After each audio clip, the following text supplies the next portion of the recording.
आकाशवाणी औरंगाबाद. वैभवी जोशी ठळक बातम्या देत आहे. बचत खात्यातून पैसे काढण्याची मर्यादा आजपासून वाढवण्यात आली आहे.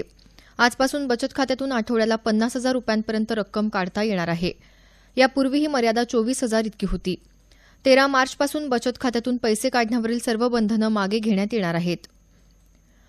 कॉम्रेड गोविंद पानसरे यांच्या हत्येचा संथ गतीनं होत असलेल्या तपासाचा निषेध करण्यासाठी कोल्हापुरात कॉम्रेड गोविंद पानसरे समता विचार मंच यांच्या वतीनं निर्भय मॉर्निंग वॉक काढण्यात आला.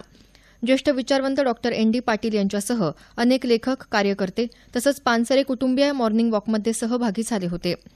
औरंगाबाद इथंही निर्भय मॉर्निंग वॉकच्या माध्यमातून या हत्येच्या संथ तपास कार्याचा निषेध करण्यात आला.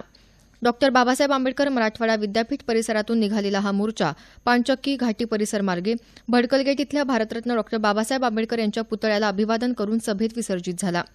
कॉम्रेड डॉक्टर भालचंद्र कांगो, प्राध्यापक शिरीष तांबे यांच्यासह मान्यवरांनी कॉम्रेड गोविंद पानसरे यांच्या प्रतिमेला अभिवादन केलं. नागरिक मोठ्या संख्येनं या निर्भय मॉर्निंग वॉकमध्ये सहभागी झाले होते. नाशिकमध्ये कांद्याच्या देशांतर्गत वाहतुकीसाठी रेल्वे मंत्रालयानं आणखी एक विशेष मालगाडी सुरू करण्याचा निर्णय घेतला आहे. आजपासून ही रेल्वे उपलब्ध होणार आहे. नाशिक जिल्ह्यातून कांदा सध्या पूर्व, उत्तर, ईशान्य आणि पूर्वेकडील किनारी भागात पाठवला जात आहे. नगर तालुक्यातल्या पांगरमल इथली घटना ताजी असतानाच पुन्हा कौडगाव इथं विनापरवाना हॉटेलमध्ये बनावट मद्य पिल्यामुळे 2 जणांचा मृत्यू झाला. पांगरमल इथल्या घटनेत मृतांची संख्या 8 झाली असून या प्रकरणी तपास सुरू आहे. संक्षिप्त बातमीपत्र संपलं. आमचे यानंतरचं बातमीपत्र दुपारी 1 वाजता.